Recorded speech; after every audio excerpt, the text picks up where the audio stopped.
Magandang umaga, kaagapay. Ako po si Lemon Rainier at welcome sa ating Holy Week Specials. Ayan, exciting ang araw na ito at as we remember ang kabutihan at pagmamahal ng ating Panginoon Jesucristo sa atin na kanyang creation. Ay nagpapatuloy po tayo sa pag-aalala sa kabutihan na pagmamahal at sakripisyo ng ating Panginoon. At sa Holy Week Specials ng 702 DZS FEBC Radio TV ay maganda po ang tema natin, posible kahit imposible. Ayan, at this time ay mga kwento ng himala, negosyo. Ayan, exciting ang talakayan natin. I'm sure you will find it na inspiring dahil ang Panginoon ang kumikilos sa buhay ng bawat isa. At ngayong umaga hanggang tanghali ay makakausap po natin isang negosyante at into the ministry also, si Pastor RJ Lizarando III. Magandang umaga, Pastor RJ. Magandang umaga din po sa inyo, Kuya Lemuel, and thank you for inviting me again. Yes, at ngayon nga po ay Holy Thursday na, ng tanghali, at almost tanghali na ngayon ay natutuwa tayo na you are willing and able to share Pastor RJ sa iyong kasaysayan, sa iyong kwento ng buhay at kung paano kumikilos ang Panginoon sa iyo, hindi ka nawawalan ng blessings, ng challenges, ng himala sa iyong buhay. Yes. Ayan. Okay, Pastor RJ. Maganda siguro ay batiin mo muna yung nais mong batiin bago tayo magpatuloy. Well, first and foremost, gusto ko pong batiin una sa lahat ang aking pamilya po at ang asawa at dalawa kong anak. Good morning sa inyo. And of course, to my home church, which is Global Surge Church. Magandang umaga sa inyo lahat. And to all my staff and partners ng Surge Mobile Access, Surge Direct Access din. And of course, yung Necoin Protocol, yan po yung aking mga business partners din. And to all our televiewers, magandang umaga po muli sa bawat isa. Ayan, okay. At maganda ay ma-share po ninyo muna, anong ginagawa nyo sa kasalukuyan, You are into the ministry and also isa kayong negosyante, Pastor RJ. Yeah, at the meantime, nandito po ako ngayon sa aking opisina. In fact, a Medical Plaza building po where my office is located. Sa baba lang po ng building na ito, which is 14th floor, dun po naka-reside yung aking home church din. Because our church has this a very good ministry when it comes to reaching out young people. We provide free camps po sa mga out-of-school youth, sa mga estudyante, kabataan. Dinadala po namin yung Kuya Lemos sa Iba Zambales, sa Highlands Camp. So we do that one for free. And pagdating po nila doon sa campsite na yon, of course, what we do is we share the gospel of Jesus Christ sa mga kabataan at yung mga gusto naman mag-aral at makaka-avail po sila ng free school namin po using our BBCA or ayon pong Bible School din. So yun po ang ating pinagkakabalaan from time to time po. Ayun, busy kayo, At talagang hindi nawawalan ng ginagawa at I think mukhang kasama na sa inyong character itong palagi may ginagawa, Pastor RJ. Yes, kahit po, na Holy Week na ngayon. Okay na po, ma'am, si Mama. Ang ano lang po is aalamin po kung saan nanggagaling yung hilo niya. Kaya po, papainumin muna po siya ng 5 days na gamot. Then, ang gagawin po sa kanya, ipapalaboratory po siya lahat. Teka muna, ha? May pumapasok pa. Sige po, Sir Lip. Sorry po. Continue po. Teka muna. Paano mangyayari doon? Okay lang naman po, Sir Lim, kung okay lang po ba sa inyo kahit start po tayo? Sorry po, nag-meeting po kasi. Okay. po. Yeah. Sige lang po. Paano yan? Wala na?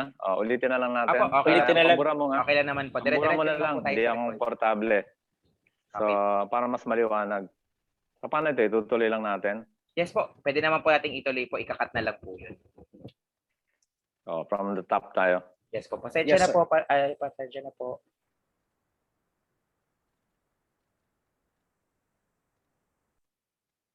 Magandang umaga, kaagapay. Ako po sila Lemon Rainier at tuloy-tuloy na po tayo dahil nagpapatuloy ang Holy Week Specials ng 702 DZAS Ayan, FEBC Radio TV, ano? At posible kahit imposible, tunay po, no? Mga kwento ng himala, negosyo, yan na po ang ating tatalakayin ngayon. And of course, nagpapatuloy ng iba't ibang mga programa ng FEBC Ministry, ano po? So, tunghayan po iyan sa kabuuan ng Holy Week na ito, no? At Holy Thursday na ngayon, kaya meron po tayong makausap na negosyante into the ministry ng maraming taon na, and of course, malawak na rin ang karanasan sa pagdinegosyo at naging empleyado rin na mahabang panahon. Ano? So, ngayon, i-welcome po natin ngayong Holy Thursday nang malapit na magtanghali si Pastor RJ Lizarrando III. Magandang umaga, Pastor RJ. Magandang umaga po sa inyo, Kuya Lemuel, at magandang umaga po sa ating po mga listeners din. Ayun, ako, meron pa ba kayong babatiin muna? Ang siguro inyong family or even the business partners ngayong Holy Thursday. Of course, for start, I'd like to say hi and hello to my family po, aking asawa at dalawa ko pong anak, si Rain Skylar and si Chelsea. And of course, I'd like to say hi as well to all my co-pastors of Global Surge churches here and abroad. And of course, sa aking mga staff at co-partners din ng Surge Mobile Access and Surge Direct Express po. So magandang tanghali po sa inyong lahat. Yan, okay. Kasi talagang tayo, no? Tayo ang nagdudugtong ng umaga at tanghali sa ating segment na ito ngayong Holy Thursday. Yes. Tungkol po sa posible kahit imposible, mga kwento ng himala, negosyo. Ayan, talagang alam natin ang pagkilos ng Panginoon sa inyong buhay, Pastor RJ, no? Para maunawaan pa nilang mabuti at makilala kayo, ay ano po bang inyong ginagawa sa kasalukuyan? Of course, into the ministry and business din kayo. Actually, both po, Kuya Lemuel. I'm 100% supporting all the ministries po ng Global Surge Church. I'm one of the executive pastors po doon. And at now po, during weekdays, nandito po ako sa aking opisina sa Medical Plaza Building where our office resides, and doing my work and sharing this opportunity not just to churches but also to pastors as well. So I just manage my time very carefully, Kuya Lemuel, doing work and at the same time doing church ministries. Ayun, okay. I'm sure talagang naging mas mahusay na kayo, no, sa larangan ng time management, Pastor RJ. At yung inyong background sa family po muna, no? Paano ba kayo at na-observe ninyo sa inyong buhay na pinapalaki, no, ng inyong mga magulang or sa family, ano mga natututunan nyo habang lumalaki po kayo? Well, I gave credit to my dad because my dad is the senior pastor of our church. So at a very young age, Lemuel, my dad really taught us the value of going to church when we were young. So dun po lumaki ako doon. But of course, I just have to be frank and honest din, Kuya Lemuel, being in the ministry, there are also a lot of challenges when it comes to finances. And I gave credit naman din to my mom because nakita ko sa mami ko po of how she will do things, to support us, to put food on the table. So nakita ko naman po yung kanyang kasipagan, na nagbebenta po siya dati ng mga cold cuts, ng mga jars na nakukuha po niya sa pier. Meron po kasi dati diyang mga Japan stuff na nagbabayan sa mami ko. So doon ko po nakita of how I value the church and how you do in a small business sa mom ko naman din po. So in that regard, nung lumaki po ako noon, so nakita ko yung value itself. So you don't have to sit around na parang wala kang gagawin, talagang magugutom ka. Nakita ko sa mami ko na kailangan mo gumawa ng paraan at maging masinop ka so that you can also provide and sustain your family. Ayun, okay, no? Salamat for sharing that, ano? At nakita nyo, busy ang father nyo, no? Pastor rin pala. Yung father. Yeah. Ano po ulit ang pangalan ng church na minamanage, no? Pinangungunahan ng inyong ama? Well, my dad has been a pastor for 25 years sa A Place of Hope Church diyan po sa Pasig City. But just a few years ago po, talagang nandun na rin sa station that he needs to pass the baton to other pastors. So right now, my dad is with us na lang din, supporting us, but he no longer pastor a church. Okay, so kumbaga syempre may kanya-kanyang generation, medyo nasa Tama. mentoring stage na pala ang inyong ama Yes, na pastor din, At Ito ba ay naka-impluwensya sa inyo? Sa tingin ninyo na siyempre, 'di ba alam natin na may mga ibang mga pastor's kid na mukhang may Mm. mga common experiences yata ang pastor's kids, ano? So, of course, only the uh, kids or mga anak ng mga pastor ang nakakaunawa niyan sa isa't isa. Ano po, Pastor Yes, RJ? yes. Tama po Ayan, kayo, medyo Kuya Lemuel. You know, you mentioning about the pastor's kid. I believe it was 20 years ago that I started to organize the pastor's kids fellowship in our organization. So yung ginather ko lahat ng mga anak ng pastor dito po sa Metro Manila, I was really fascinated and even surprised. You know, nakita ko yung mga challenges nila. Parang nagulat ako, teka lang, we carried the same burden and we faced the same challenges ng bilang mga anak ng pastor. But what's good about my dad is that he never imposes me to be in the ministry. What my dad did to us is he demonstrated to us the value of ministry. So hindi niya kami tinulak, pinilit, but he showed love and respect, and at the same time, you know, being a young person at that time, you always look up to your dad. So tinitingnan ko siya, yes. inoobserbo ko siya hanggang sa Kuya Lemon, natutuwa na lang ako yung ano na ako, high school na ako. When I hear my dad preach the word of God, there's this still small voice in my heart that says, teka lang, parang kaya ko ata yun na. Yung mga Hmm, ganon. But he never oo. imposes mo, yung RJ, mag-preach ka, ganon-ganon. Pero sa kakapakinig ko, in my spirit, I think that's the time that God is calling me for the ministry. And until I did that at a very Mm. young age, that I became a pastor at age 21 po. Aba, bata pa lang kayo nag-umpisa, no? Kumbaga formally, sa Opo. ministry, no? Parang bilang lingkod ng Panginoon. And then, nung elementarya pa lang kayo going to high school, ay naobserbahan nyo na parang papunta na rin kayo doon sa nakita nyo, naranasan sa inyong buhay nung high school kayo? O medyo parang totally different worlds ba yon? Ano po ba ang kwento ninyo sa bahagi na yan ng buhay? Napakaganda ng tanong, Kuya Lemon, because when saying that one, you know, really excites me. It's because during my high school days, Kuya Lemon, no, we were parang at the stage wherein my dad left the secular job before. So my dad is the Mm, former manager of Eastern Shipping Lines na mga Chongbian. So if you're seeing okay. yung mga barko dyan sa Metro Manila, iminamanage yan ng dad ko lahat ng mga pag-park po dyan sa pier. So during my high school days, my dad, you know, totally, you know, let go of the secular business and then secular work niya. And he told us and telling us, I think, son, you know, I think God is calling me in the ministry. So since then, yung nag-ministry na nga dad ko po, meron po kaming isang Christian school na member din po ng church po namin na dun po ako pinaaral. And then ang Mm, nakakatuwa, my dad became the chaplain of that school, and my mom, which is Kuya Lemel, a teacher as well, oo. became the teacher of that school, then Christian school na meron. So kasama ko po talaga yung parents ko all through my high school days. Aba, talagang nakakatuwa ang kilos ng Panginoon, ano? Pero alam Opo, nyo, opo. na-excite ako at the same time, namangha, no? Doon sa yung twist, no? Yung mga pangyayari sa buhay ng inyong family.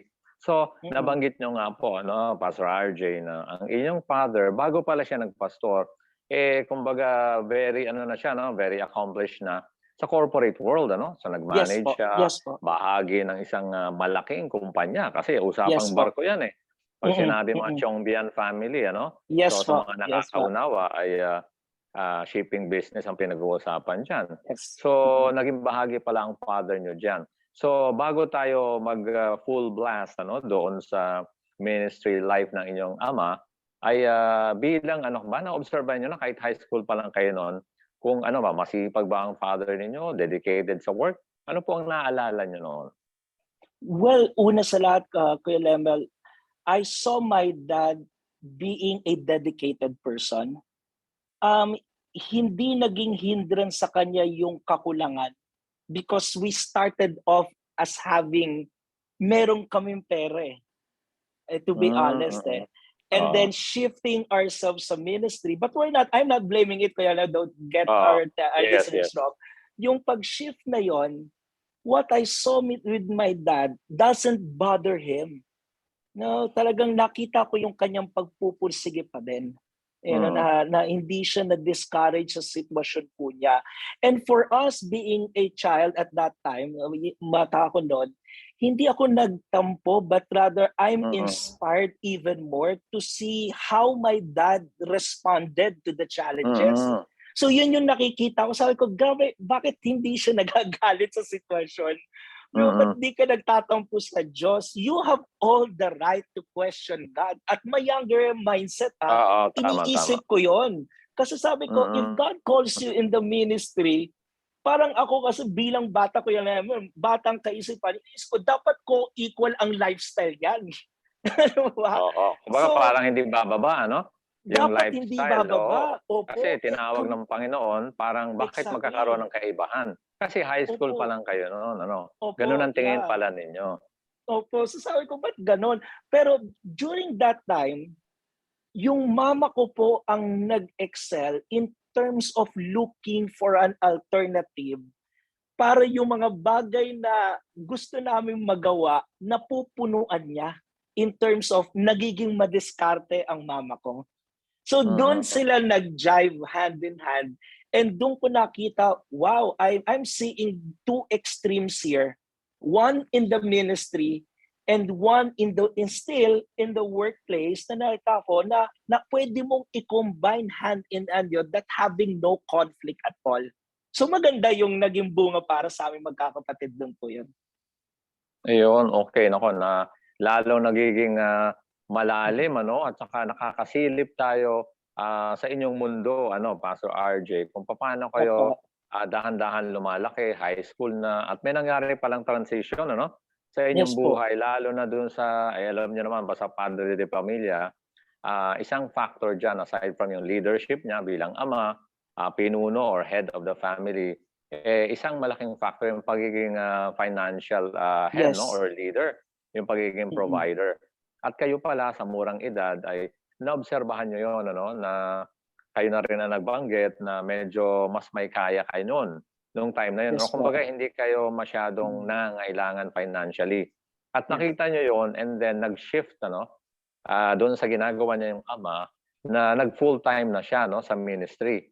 At, bilang bata nga sabi niyo, eh, siyempre may mga questions kayo sa Panginoon na bakit Mm. para nagbabago ang lifestyle ano?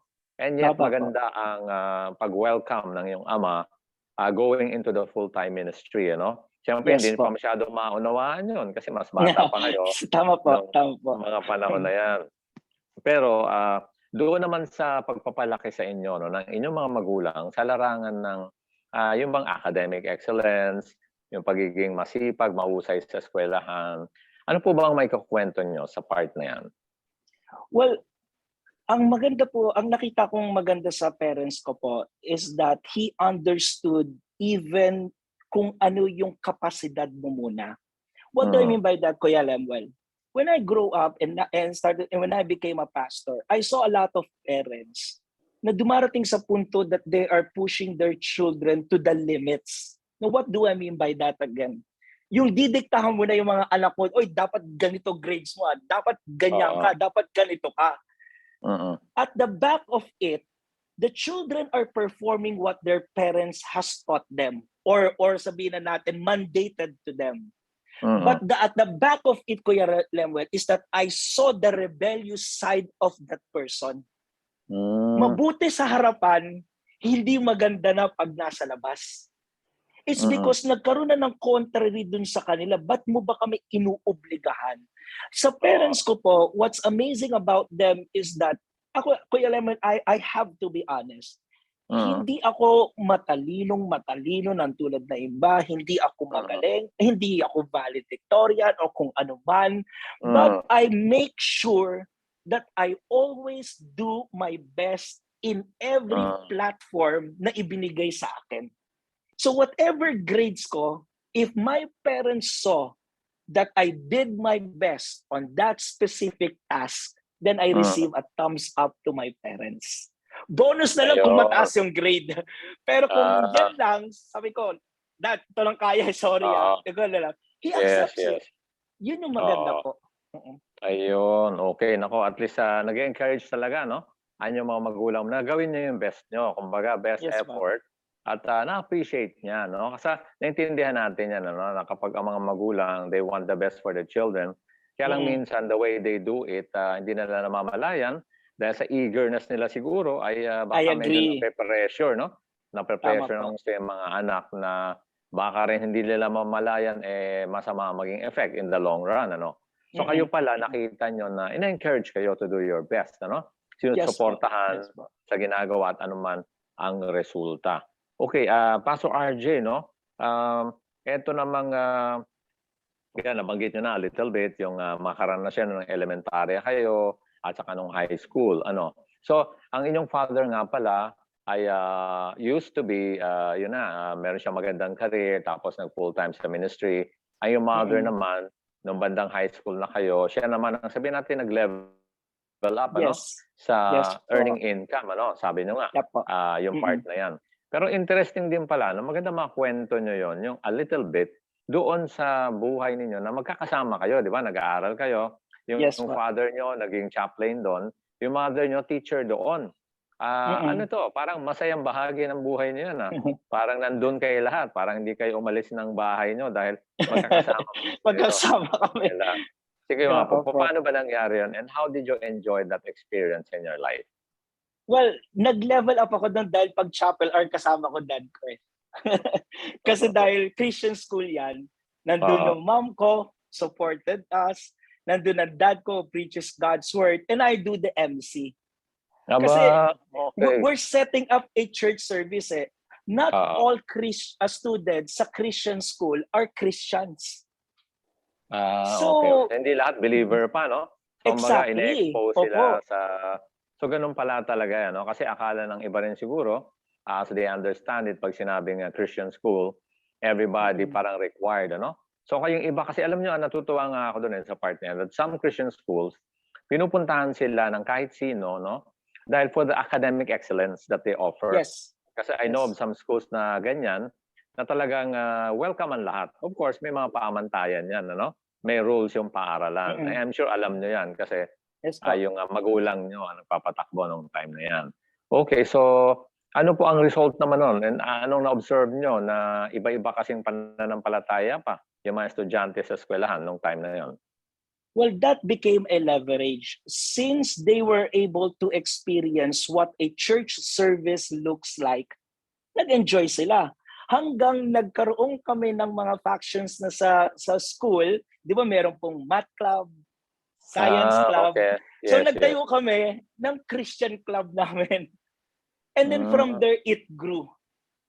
So nagkaroon ng samahan, nakita namin ng mga, uy, singer ka pala eh. So doon na, so may special number na kami, may nag-MC na during our services, and it's no longer me doing it.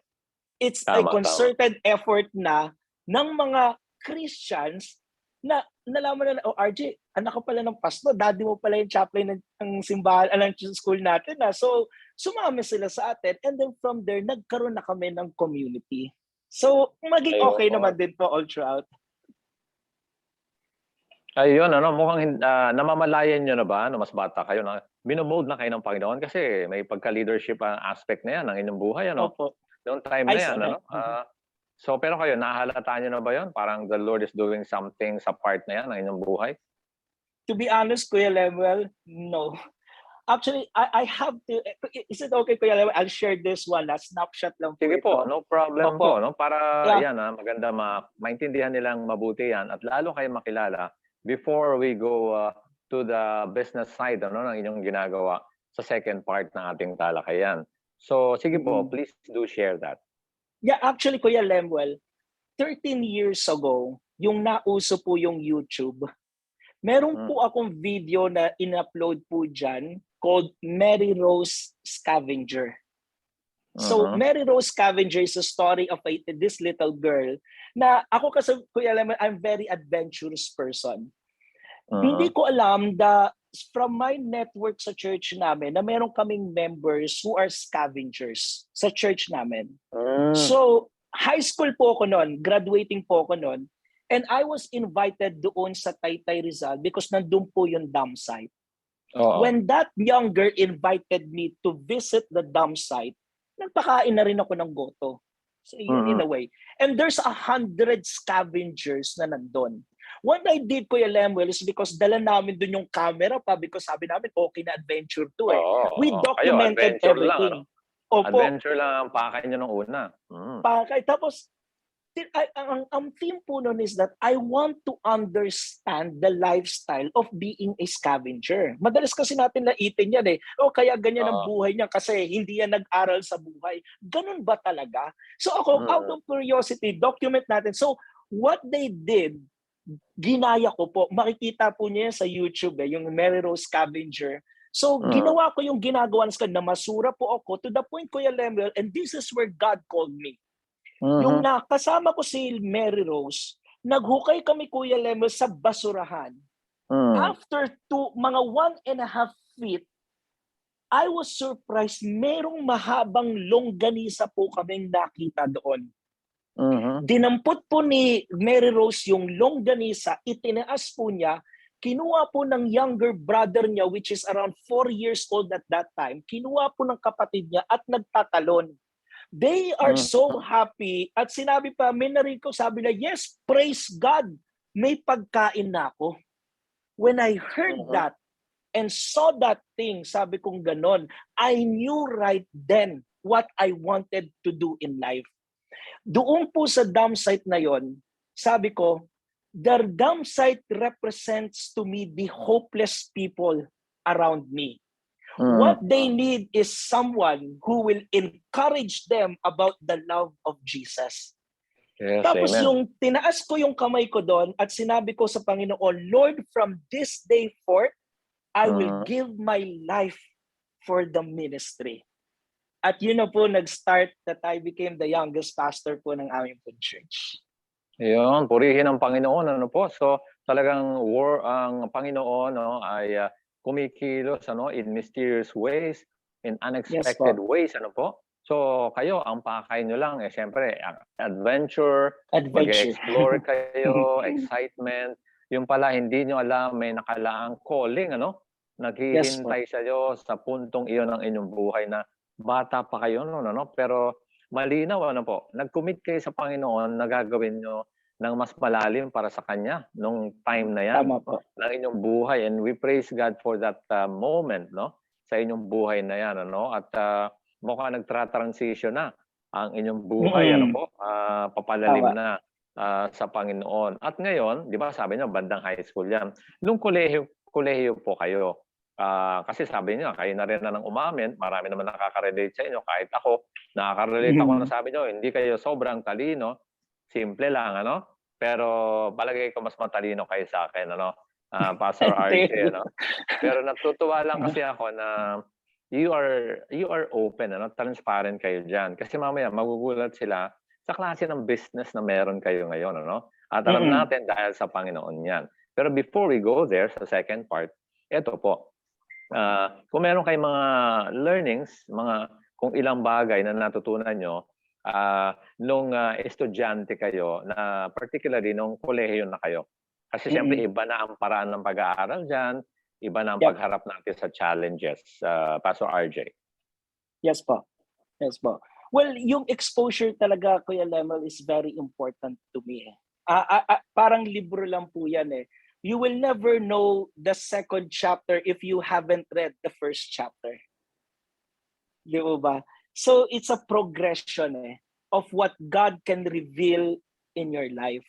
So in terms of business naman din po, Kuya Lemuel, is that it's a feeling po na prinsipyo ko lang po to, Kuya Lemuel, Jesus just on me.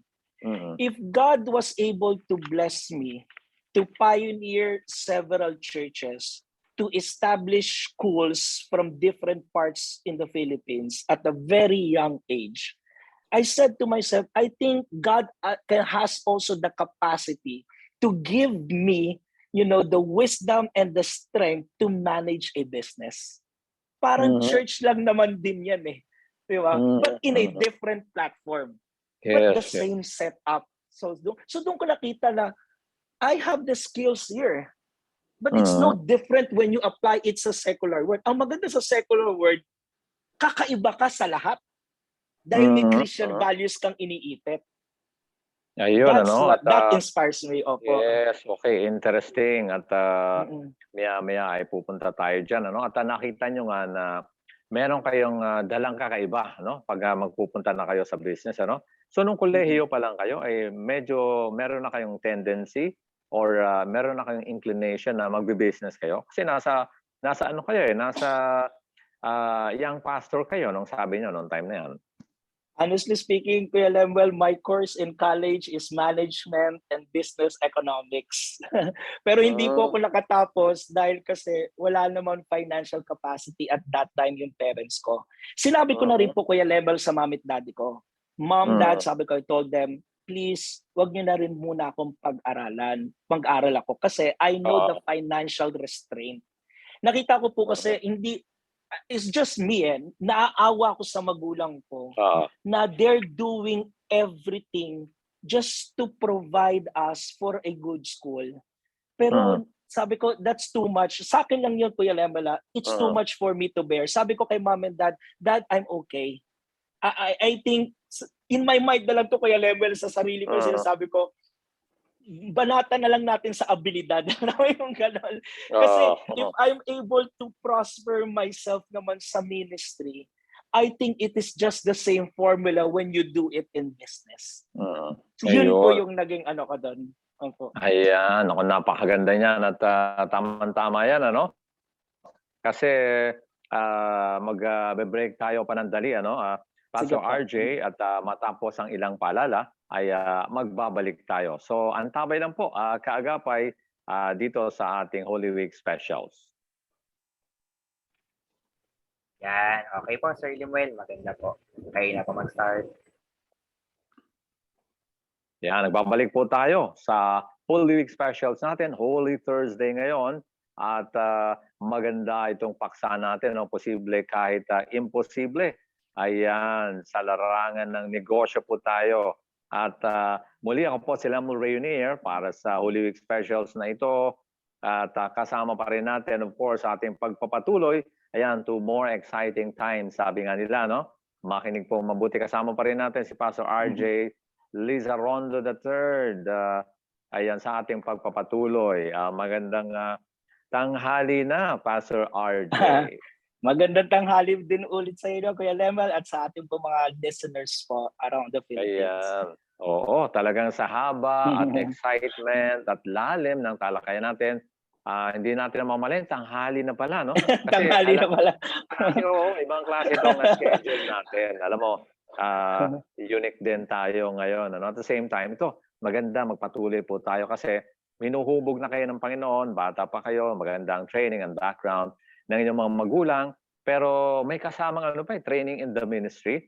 Kahit ako, no, nung nagkukuwento kayo before we went into a break, ano, Pastor RJ, yung paano kayo tinawag no, ng Panginoon doon sa ministry, yung calling na yan, ah, ibang klase, no? From an parang adventure lang na plano ninyo, yung pala merong pagtawag na gagawin, ano, ang Panginoon sa inyo. Kaya nagpapatuloy po tayo ngayon, ano? So, eto naman ngayon, dahil sabi niyo nga, sa ganda ng ginagawa ninyo ngayon sa business world, at the same time ay, siyempre may background kayo sa ministry na matagal na panahon na rin, ay, ngayon ay, nahuhubog na kayo, ano? Pero para mas makilala pa kayo, dito naman medyo sa professional field naman, ano, sa career side ng inyong buhay, sa ikalawang bahagi na ito, mapakinggan nila, makilala pa kayo. So ano po ang, trabaho ninyo nung nag-decide na kayo na, okay, magtatrabaho na kayo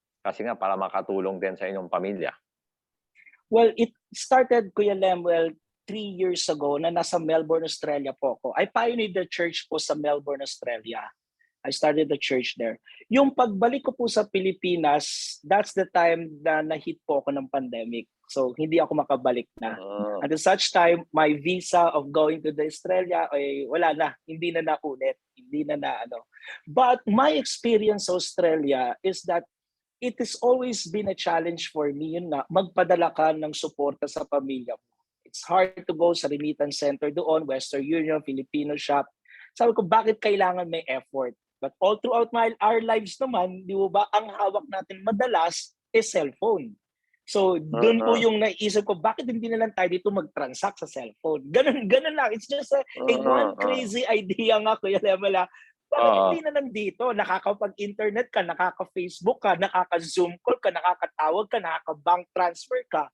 So, why is it na hindi natin pwede gamitin to sa platform din ng pagpapadala in the most easiest way? Yun yung iniisip ko. Sabi ko, abroad, going to the Philippines. So yun, I didn't know that when I came back here, yun na rin pala ang nagiging business ng brother ko. So my brother, yung eldest brother ko, was the one yung influenced me, RJ. Tulungan mo na lang ako, sabi niyang ganon sa business, ganyan. So he was able to close a deal with the Chinese group. And then, inintindi ko mabuti. Ang tanong ko lang sa kanya, gusto ko magkaroon ng mobile app, sabi ko ganon, na kahit saan ka sa mundo, maipapadala mo yung offering mo sa church anywhere in the world, on time, real time. So yung sinabi ko sa brother ko, yung sinabi niya, RJ, pwede yan. Yun lang ang sinabi niya, RJ, pwede yan. And then that's it. That's the vision that started. Okay, I want to pursue that one. Doon ako gusto ko yung Kuya Level, yung na-challenge ka from nothing into something. Again, that's the value system of being a pastor. You started from a nothing and now you have the church. Tama-tama, no?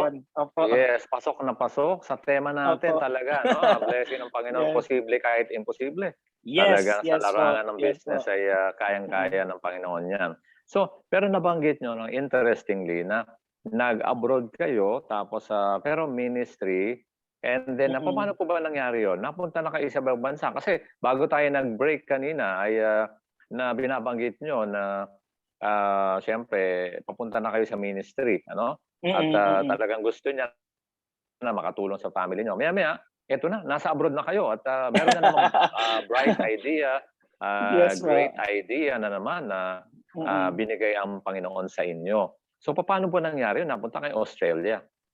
Ay, ito nga po, Kuya Lemel. Actually, Kuya Lemel, I have a book that will be launched hopefully by April or May po. Nilagay ko po doon, tinalata ko po doon, sabi ko that when you do secret things for God, the Lord will reward you openly. Nabanggit ko yun na lahat ng ministry ko, Kuya Lemuel, nakatago. Sa kabundukan, sa tribo, sa pinakamahirap na lugar, sa Pilipinas. Doon ako pumupunta sa outreaches. It's because ang purpose ko noon is that kawawa sila kasi hindi sila inaabot eh. Sa Manila, ang dami ng churches yan eh. But who are the very people who will risk it? Pupunta ka sa remote. Yun yung gusto ko. So the same principle din po. And that's the very reason na may nakakita lang sa akin, Kuya Lemuel, sa Facebook. Bagong-bago pa lang po yung Facebook noon. Pinost ko po yung mga pictures ko sa ministry. And then it started out that I received an invitation po sa Australia to preach the gospel. Tingnan ko yung parang nangarap talaga. Grabe, pa-abroad na ako. Oo, talaga naman, no? So, ang blessing po doon, the Filipino network in Melbourne, Australia supported what I'm doing. Yung pinakita ko po yung YouTube ko about the Mary Rose Scavenger sa YouTube. Nag-iiyakan na yung mga Pilipino. Kaya na-chismis po ako. Nasabi na sa religious institution, sa mga community, Filipino community. Kuya Lemel, every day, ang daming Pilipino nag-i-invite sa akin. And just imagine, for 8 years, non-stop po, pabalik-balik ako sa Australia because of invitation. So yun po yung blessing na yan. Dahil din po, Kuya Lemel. Grabe ang pagkilos ng Panginoon sa inyo, no? Kumbaga, wala namang ganyang ministry kayo noon. So from wala, naging himala, ano? 8 years balik-balik dahil sa kailangan yung i-share, no? Marami nag-aanyaya para i-share ang mensahe na bigay ng Panginoon sa inyo, no? At alam nyo, isa pang nagustuhan ko, no? I'm sure marami din listeners and viewers natin ngayon na mag-agree na yung sinabi nyo ginagawa nyo secretly for God, siya ang nag-acknowledge, ano? Yun lang, alam na natin na for God yan, masaya na tayo doon. Pero yung gagawa siya ng paraan, ano? Tapos nalalaman ng ibang tao na wala naman tayong malay, ano? Talagang nakaka-encourage siya, nakakatunaw ng puso, ano? Kayo nga, balik-balik pa ng Australia naging result, ano po? Yes po, yes po. Actually, Kuya Okay. Lemon, hindi lang po Australia, pinaaral pa po ko ng Equippers Church sa New Zealand for 1 year. Ito blessing, Kuya Lemon, Sige, nabanggit sige. ko po sa inyo na hindi po ako nakapag-aral, nakapagtapos. Oo, hindi ka nga nakatapos sabi mo, eh. Opo. Eh ngayon po, nagkaroon po ako ng parang honorarium degree po sa Equippers Church in New Zealand naman. Pinaaral po nila ako doon ng libre. Ng Praise libre God, po. ano? Kaya sabi ko, sinong naka-experience nito na merong mga taong dadaling ka sa ibang bansa para Oo, mag-aral, hindi naman nila alam na hindi ka nga nakatapos ng pag-aaral. oo. That's the reward of Yes. God. Sabi ko, pag ang Tama. Diyos nag-bless, mamamangha ka. Tama, Dapat tama. mamangha ka Himala, eh. oo. Himala talaga po. Himala. Opo. Literal, no? Literal na himala ang resulta. Pastor RJ. So, ngayon, no? Alam ko na-excite ka rin. I can see it in your hand movements, no? Kasi ako rin ganyan, no? Pero medyo kinokontrol natin ng kaunti, no? Pero I understand that kasi baka hindi kayanin ng camera, ano, Pastor RJ. So anyway, to continue, no? Kasi natutuwa ako sa inyong excitement. And I praise God for that. Kasi alam naman natin na all we want to do is to glorify God, hindi ba? Yes So po. kayo, you're sharing right now to glorify God, no? So pinagkakasya natin sa kaunting panahon ang mga miracle, no, ng Panginoon sa inyong buhay para mag-glorify siya na nakaka-witness sa ngayong mga oras na ito. Okay, Pastor RJ, kasi nabanggit nyo, yan, nakatikim ng buhay abroad, balik-balik, mystery. Aba, may kasamang bonus pa. Nakapag-aral pa kayo, New Zealand pa, hindi lang Yes po. Australia. So Opo. para sa isang estudyante na hindi nakatapos ng kolehiyo, aba, at least 2 bansa na, sponsored pa, no? Yung Sponsored pa. pag-aaral. Aba, miracle talaga yan. Talagang glory to God, ano, sa inyong buhay. Okay po. So, yung ba mga inaral nyo na yun, nagdagdag kaalaman sa inyo sa ministry? Kasi I suppose that is training in the ministry yung sa New Zealand po. Yes po. Particular po yung ministry sa New Zealand, they trained me as a pastoral leadership. Kasi before po, we're thinking of, parang ire-represent ko yung organization nila papunta sa Pilipinas. So it's more of a movement management. Kaya natuto kung paano humawak ng big organization. I was exposed by these big churches, mega churches. Oh, ganito pala sila of how they handle the institution. So nakita ko po lahat yan firsthand. So that's why I'm so grateful na nagkaroon ng karagdagan sa management skills ko po lahat yun. Okay, so yan. Siyempre, sa ngayon, I'm sure sa mga talagang nakatutok, no, sa pakikinig sa inyong buhay ngayong mga oras na ito, no, Pastor RJ, nakikita nila paano kayo dahan-dahang hinuhubog, Yes. sa inyong pagkatao, sa inyong pagiging lingkod ng Panginoon at sa pagiging negosyante, So, ayan, malapit na nila marinig talaga yung mga detalye pa sa inyong business, So, at saka isa pa pala, inaral nyo pala nung college kayo sa Pilipinas na yung about management. Tapos Yes, nadagdagan pa yan, na-reinforce ng studies nyo. Basically, a little on management din, So, syempre, iba ang standard din yan. How would you compare pala sa inyong karanasan nung nag-aral kayo sa Pilipinas, nag-aral kayo sa New Zealand, yung in terms of paraan ng pagtuturo? In terms po, actually, napaka-extreme nga po eh. I praise God for my exposure sa abroad. I would say, Kuya Lemon, to be honest, they have a very good system when it comes to teaching and learning. Curriculum-wise, talagang ang ganda. I mean, mamamanga ka kasi parang bang ang pakiramdam ko nung lumalasap ako ng bagong impormasyon na hindi ko din alam.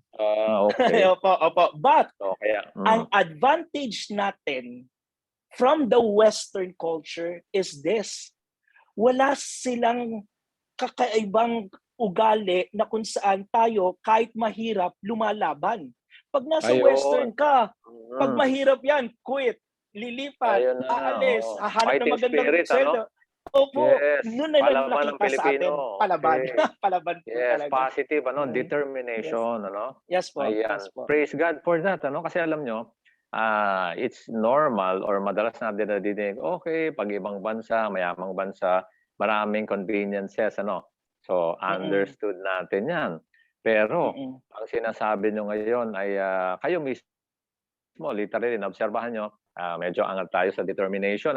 We just hope Yes that po. that is good for all Filipinos, na lahat tayo Mm-mm. determinado, lampasan ang Mm-mm. challenges.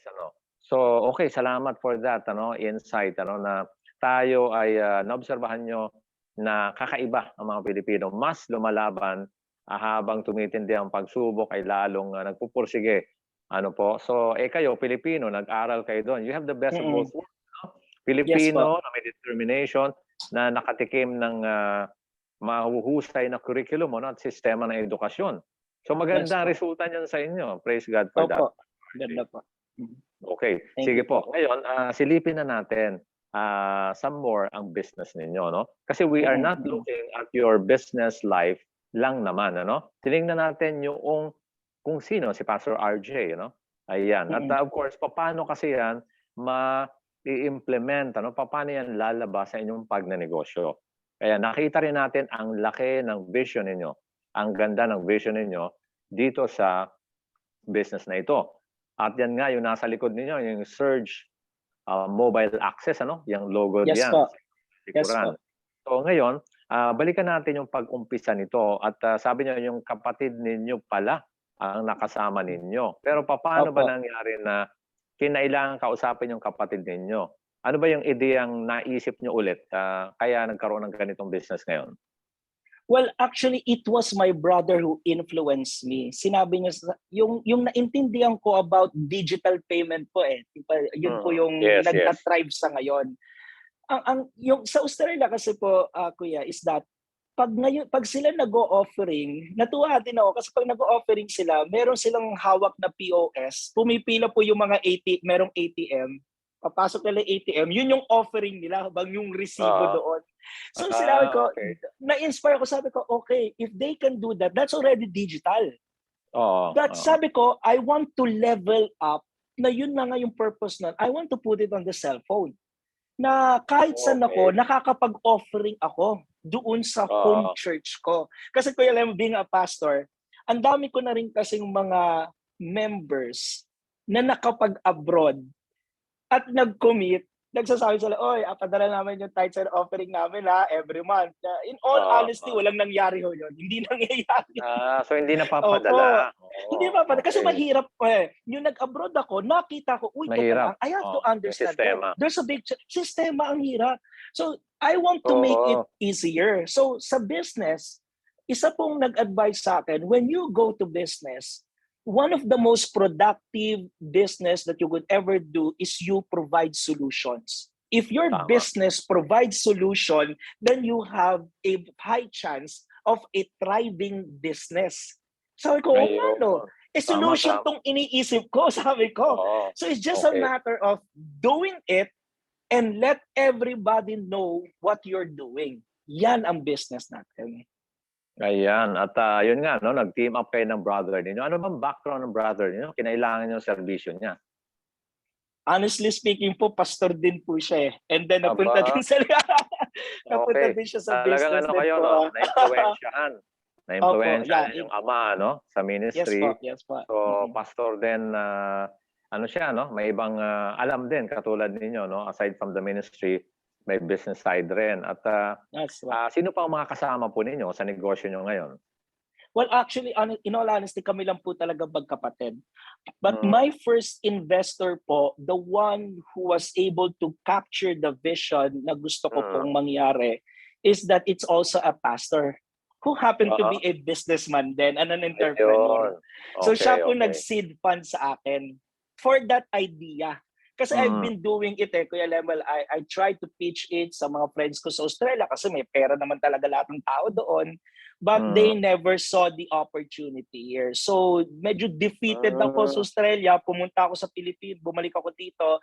But I've talked to a lot of people and of course, yung answer nila is still, no RJ, no RJ, I'm not interested. Mahirap yan.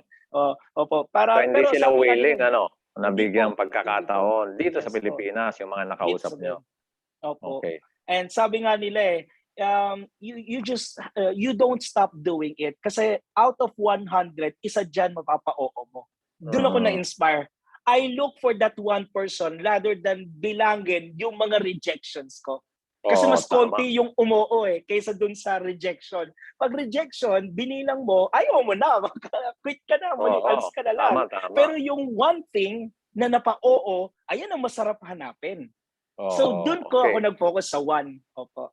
Ayan, so siyempre habang nag-i-struggle kayo, naghahanap ng sagot, parang imposible na, no? So posible kahit Mm. imposible. Talagang yan ang kilos ng Exactly. Panginoon sa inyo. Yes, Okay, so opo. nag-usap na kayo magkapatid. So yung Mm-mm. ideya ninyo plus mukhang siya yung magaling sa technology, nag-teamwork Mm-mm. na kayo. So Opo. paano na po, ano? Kamusta na ang inyong negosyo sa kasalukuyan, ano? At kasi maganda ang vision ninyo, no? Para maintindihan pa ng listeners and viewers natin, sino muna ang gusto niyo sa pag-uumpisa, no, pagpapalakas ng business? Sino muna ang gusto ninyo na matutulungan sa ngayon, ano, sa inyong business? Very particular po ako and focused na ang gusto kong i-bless dito are all pastors and religious institutions. Mhm. Lahat po tayo alam ang digital payments. Ginagamit Oo, natin tama. yan Bibili tayo ng pagkain, we use Grab. Pay tayo ng bills, we use GCash. Platform, tawag po dyan, digital payment platform. Mhm. So, alam na rin po nila na pag ikaw nag-cash in, may fees yan May fees yan. Built-in structure. Tama lang naman na may fees yan. Yung naging mas malalim pa ako sa understanding ng business na yan, sabi ko, I am looking kasi Kuya Lemuel of a sustainable way of helping pastors. Now, what do I mean by that? Sa kakatulong natin, nauubusan din tayo. Sa kakabigay din natin, may limitasyon tayo. So, doon ko finocus again. Again, Kuya Lemuel, sabi ko ulit, when you are focused to look for solution, meron yan So, dito ko sabi ko, why not create a business enterprise which is dedicated in terms of helping and supporting pastors. So ito yung binild kong structure. A certain percentage of the income of the entire business is dedicated to bless and help pastors. So pag nagtatransact sila, may porsyento kagad yung mga pastors or church religious institution na gagamit po ng Surge mobile app. That's the Ayun. Okay. So, interesting ito, no? Talagang sa umpisa, no, gusto niyo tulungan ang mga pastor at religious groups, ano, basically, no? Kasi para makadagdag income sila. Yes po. Saan ba nagagaling 'yon? Yung ganung desire na tulungan sila muna? Kasama ba yung background ninyo na nakita nyo mas kailangan dagdagan yung financial resources, halimbawa, ng mga lingkod ng Panginoon? Yeah, this is a study po that I have submitted po sa Equippers Church sa New Zealand. I told them na iba ang lifestyle ng mga kapastoran natin sa kabundukan in terms of finances. Yes. Kulang talaga. At walang pumapansin sa kanila kasi nga bundok nga yun. That's why nagkaroon naman ako ngayon, Kuya Lemuel, ng network of pastors sa kabundukan. Ang dami nila, hundreds yan. And I know their story. I heard their story. Now, God has given me the influence to preach the Word of God, to preach on bigger platforms na na-invite po ko as guest speaker ng mga camps, ng mga conferences. I make a commitment to all the pastors on the mountain. I will be your mouthpiece. So that I can clearly say to big churches and organizations dyan, uy, tulungan nyo yung mga kapastoran natin sa kabundukan. Ang laki ng ministry nila, pero kulang na kulang sila sa suporta sa pinansyal. Yun yung naging inspiration ko to really create something that will sustain them first. Yun po yung akin. Okay po, so para siyempre makilala kayo ng gusto ng listeners and viewers natin, lalo kung pasok sila doon sa kategorya na sinasabi ninyo, no? Mga pastor, mga lingkod ng Panginoon, religious groups na matutulungan dito sa ganitong itong Surge mobile access, no, na negosyo po ninyo with your brother at naway mas mapalakas nyo pa ito, no? So saan po ba ang office po ninyo, no? Para siyempre alam niyo naman masanay ang mga Pilipino sa meron siyang physical office na Yes na po. alam or napupuntahan. So saan po kayo ulit located? We are located here at Medical Plaza Building sa San Miguel Ave, Pasig City. 2 floors po may ang office namin. One is in 18th floor. Doon po naka-reside yung aming technical team, yung aming po mga back-end, yung gumagawa po ng aming app. And then dito naman po sa 21st floor naman, which is ang office ko po, this is the Search Mobile office. I have so many visitors po dito, mga pastors po talaga, mga big organizations, cooperatives, basta't meron silang network na maraming mga tao, sila yung na lumalapit sa akin because when they've heard the opportunity that they can really help their people financially, financially. Yes. Oo nga, tama. Doon nagkaroon ng interest silang, Pastor RJ, tulungan mo naman. Of course, sabi ko, hindi nyo na kailangan sabihin. Kinreate ko talaga itong platform na ito para matulungan ang churches, organizations, cooperative, LGUs. Yung po yung naging sistema natin. Ayan, okay. Bago nyo banggitin ang contact details nyo, no? At tayo ay pansamantalang magpapaalam kasi I suppose Yes po. dahil mabuti ang Panginoon ay one of these days ay magkikita rin tayo, no? Baka Yes po. ma-invite natin, ibig sabihin, sa ibang programs pa rin natin dito sa ating himpilan, ano, tungkol sa inyong magandang ginagawa. Ngayon, ano po ang inyong mensahe ngayong Holy Thursday sa mga kababayan natin? Also, sabihan niyo po sila, no? Mensahe sa listeners and viewers natin, siyempre about what God is doing, posible kahit imposible, no? May himala talaga, no? Even sa business, ano, katulad ng ginagawa ng Lord sa inyo. And of course, doon din sa kabutihan ng Panginoon sa atin. And of course, sa dulo niyan, ibigay niyo pong contact details ninyo, Pastor RJ. Yeah. Well, since we are, celebrating Holy Week po, no, one of the things na talagang pinapakita about the Holy Week is that the love of God sa bawat isa sa atin. And the verse that I would like to share to all our listeners po and viewers is this. This verse po really inspires me to do more for God. Kasi minsan iniisip natin, common yan, sabi natin, hindi natin kaya, hindi tayo magaling, hindi tayo nakapag-aral, wala tayong educational attainment, mahina ang utak natin, wala tayong network. Because these are the things that boggles my mind at first. Yes. Battle ko yan eh. But the verse inspires me to do greater things. The verse says in 1 Timothy 1:12, if I'm not mistaken, sabi dun sa Bible, and I thank Christ Jesus my Lord. I love the second phrase, who hath enabled me, for that he counted me faithful, putting me into the ministry.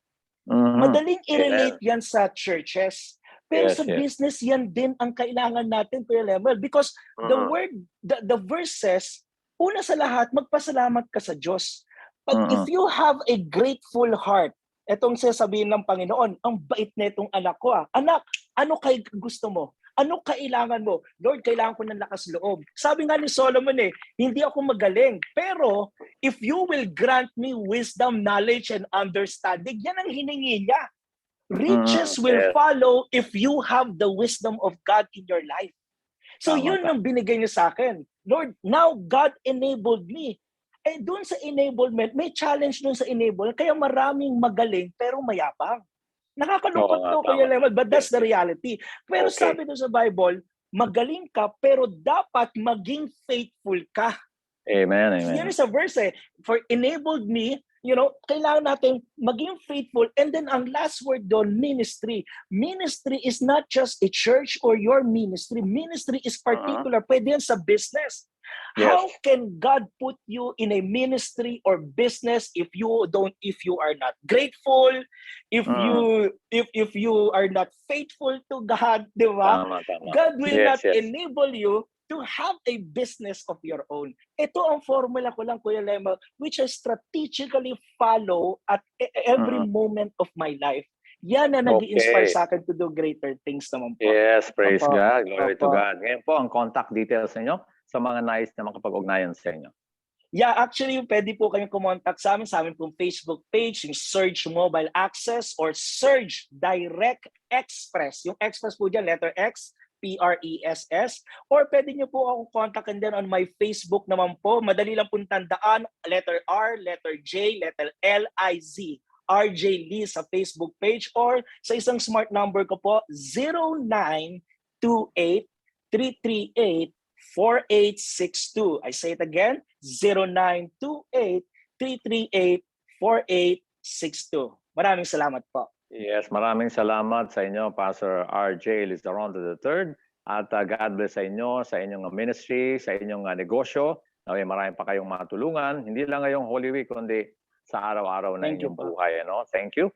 At paalam po tayo sa ating listeners and viewers. Ako po si Lemuel Reunier para sa FEBC Radio TV. Of course, pinapasalamatan din natin yung mga kasama natin sa Bukawi Transmitter site, lahat ng mga PA natin, lahat ng mga project, mga kasama sa RTV at mga broadcast engineers natin.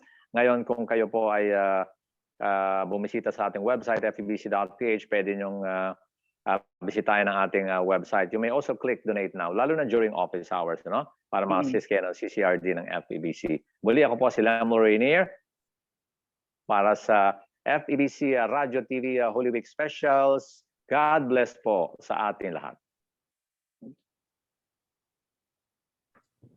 Okay po. Thank you po, Sir Lem. Okay. Thank you po, Kuya. Thank you po for your time. Salamat. Okay na tayo, brother. Yes po, okay naman na po. Sige, so